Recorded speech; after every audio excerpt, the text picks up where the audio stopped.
Hello दोस्तों। तो दोस्तों आज की इस वीडियो में मैं आपको इस तुलसी प्लांट के बारे में केयर बताऊंगा। इसकी कैसे केयर होती है और इसे कैसे हमें घना बनाना है और इसे कैसे हमें तैयार करना है ताकि ये सूखे नहीं और हमारा प्लांट ग्रीन और हेल्दी। आप देख सकते हैं मेरा प्लांट कितना ज़्यादा ग्रीन और हेल्दी है।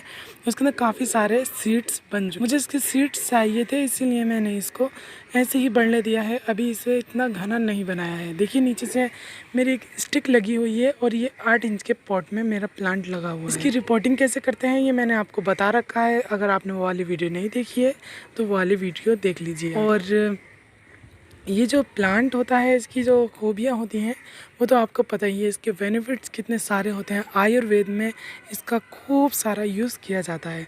और इसके मुझे सीड चाहिए थे, इसलिए मैंने इसे नहीं काटा है अभी। और अब मुझे सीड्स मिल चुके हैं, क्योंकि अगर मैं इसे घना बनाता तो फिर मुझे शायद ये सीड्स इतनी जल्दी ना मिल पाते और इसे काफ़ी टाइम लग जाता ये मुझे मिलने में बीज। लेकिन मुझे जल्द से जल्द और प्लांट ज़्यादा से ज़्यादा चाहिए, इसीलिए मैंने इसे सीड्स अच्छे तरीके से बनने दिए हैं। तो आज मैं आपको सीड से भी लगाना सिखाऊंगा और इसे कैसे लगाते हैं ये भी, और इसकी केयर क्या होती है ये भी बताऊंगा। तो देखिए सीज़र है, कैंची आप जो गार्डन में यूज़ करते हैं वही वाली लें। ये मैं गार्डन में ही ज़्यादातर यूज़ करता हूँ।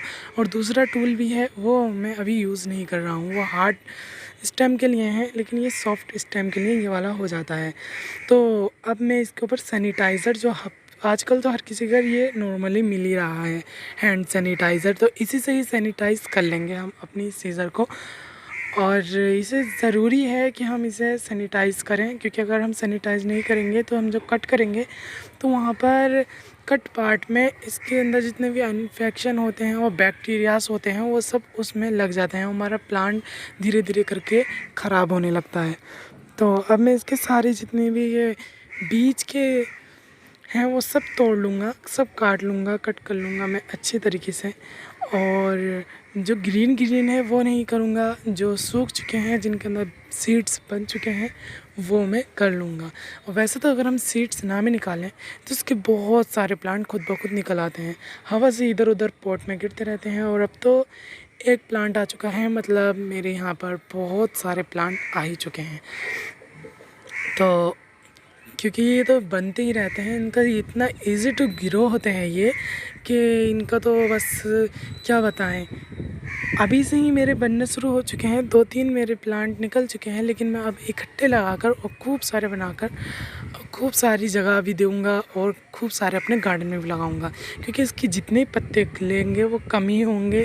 इसीलिए मैं ज़्यादा से ज़्यादा लगाऊंगा ताकि मुझे इतनी फ़िक्र नहीं हो अगर पत्ते ख़त्म भी हो जाएं, इसकी लीव्स ख़त्म भी हो जाएं तो। क्योंकि हम इसके अंदर अब चाय में भी डालते हैं इसे और काफ़ी सारी रेमेडीज़ भी बनाते हैं इससे, तो इसीलिए मैं इसे ज़्यादा से ज़्यादा बनाऊंगा। और इसकी केयर के बारे में बात करें तो इसे फुल्ली सनलाइट चाहिए होगी, और इसे सनलाइट तो चाहिए फुल चाहिए। और इसके अंदर जो पिल्चिंग है वो आप करते रहिए अगर आपको घना चाहिए। अगर आपको भी मेरी तरह सीड्स चाहिए तो अभी आप इसकी पिल्चिंग रोक सकते हैं। तो ये देखिए इसके साथ काफ़ी सारे लीव्स भी आ चुके हैं, इन्हें भी निकाल लूँगा और इन्हें चाय में डाल लेंगे या फिर और किसी काम में यूज़ में ले लेंगे। इसका एक एक पत्ता बहुत फ़ायदेमंद होता है, इसीलिए इसे मैं कभी नहीं फेंकता।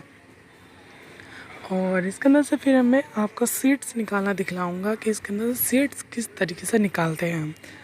तो ये देखिए इस तरीके से इतनी बहुत सारी मेरे जो सीड स्पॉट हैं वो मिल चुके हैं मुझे, और लिप्स भी काफ़ी सारी इसके साथ आ चुकी हैं। कितनी ग्रीन ग्रीन लिप्स हैं आप ये देख सकते हैं। और इसके अंदर जो एक सीक्रेट फर्टिलाइज़र वो भी मैं आपको बताऊंगा किस वजह से मेरे इतने प्लांट जो हैं इतने ग्रीन रहते हैं, ये भी मैं आपको बताऊंगा। कितने सारे फूल कैसे आते हैं। तो ये देखिए इतने बहुत सारे मिल चुके हैं मुझे सीड्स। और अब मैं इनके अंदर देखिए, इनके अंदर दिख भी रहे होंगे आपको, छोटे छोटे ब्लैक ब्लैक हैं, इनके अंदर वही होते हैं सीड्स। तो अब मैं इसे निकाल लूँगा थोड़ा सा, और थोड़ा सा निकाल के दिखलाता हूँ मैं आपको। तो ये देखिए अब हम इसे थोड़ा सा रब करेंगे या फिर अंगुलियों से थोड़ा मसलेंगे तो सारे सीड्स बाहर आ जाते हैं। देखिए इस तरीके से होते हैं इसके सीड्स, बारीक बारीक।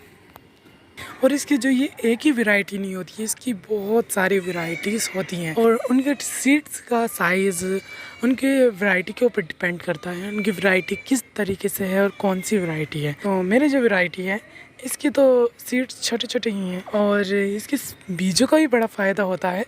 इसके बीज भी काफ़ी यूज़ में आते हैं। तो ये देखिए ये हैं और ज़्यादा बीज कितने निकल चुके हैं, ये बहुत सारे गिर रहे हैं मेरे बीज। लेकिन अब मैं इन्हें बीन लूँगा या फिर ऐसे छोड़ दूँगा। जैसे थोड़ी बहुत इन्हें सॉइल मिलेगी ये उग जाएंगे, बारिश वारिश हो जाएगी तो उग जाएंगे। और ये मैंने इसके अंदर डाल दिए हैं तो इसके अंदर भी अच्छे से उग जाएंगे। बहुत जल्दी ग्रोथ हो जाएगी। जब भी ग्रोथ होगी मैं आपको अपडेट ज़रूर दे दूँगा इसका। और अगर आपको अपडेट चाहिए तो आप मुझे कमेंट में बता दीजिए या फिर आप मेरे चैनल को सब्सक्राइब कर लीजिए। अगली वीडियो अपडेट के ऊपर ही डाल दूँगा मैं। तो ये देखिए मैं खूब सारे निकाल के दिखलाता हूँ आपको।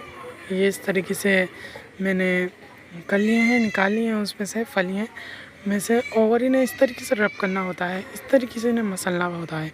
और एक एक जो पॉट है उसके अंदर से बहुत सारे 4-4 5-5 पीस निकलते हैं। और देखिए निकलने लगे हैं और इस तरीके से निकाल लेते हैं। और इसकी केयर भी बहुत आसान होती है, जैसे कि मैंने आपको बताया है कि इसे सनलाइट फुल चाहिए और इसको जो वाटरिंग चाहिए वो थोड़ी सी मॉइस्चर इसे पसंद है, मॉइस्चर लेवल इसे पसंद है। सोगी ना हो, मॉइस्चर रहे, और मॉइस्चर इसे बहुत पसंद है। अगर इसका ड्राई हो जाएगा इसकी सॉइल तो फिर इतना इफ़ेक्ट नहीं पड़ेगा, लेकिन फिर भी तुलसी के जो लीव्स से थोड़े झुक जाते हैं, लेकिन जैसे ही वाटरिंग करते हैं ये फिर से हरे हो जाते हैं। तो इसलिए थोड़ा मॉइस्चर का ध्यान रखें। और इसके ऊपर जो फर्टिलाइज़र देना है वो मैं आपको बता दूँगा। और ये जो इसकी चिक्कल है उसके अंदर भी काफ़ी सारे सीड्स हैं, वो भी आप किसी पॉट में डाल दें और जर्मिनेशन हो जाएगी। और अगर आप फर्टिलाइज़र सीखना चाहते हैं कि तुलसी के लिए कौन सा बेस्ट फर्टिलाइज़र है तो आप मेरे चैनल को सब्सक्राइब कर लीजिए। अगले वीडियो में उस फर्टिलाइज़र के ऊपर और इसकी अपडेट के ऊपर ही डालूँगा सीड्स की। और वो कैसे बनता है, वो किचन वेस्ट से बनता है और मैं अलग तरीके से बनाता हूँ, मैं यूनिक तरीके से बनाता हूँ और हर प्लांट में मैं वो देता हूँ। और मेरे काफ़ी सारे फ्लावर्स भी आते हैं और लीव्स भी ग्रीन ग्रीन रहती हैं। तो वो कैसे बनता है अगली वीडियो उसी पर रहेगी, इसलिए मेरे चैनल को सब्सक्राइब ज़रूर कर लेना, तो लाइक भी कर लेना और कमेंट भी बता देना।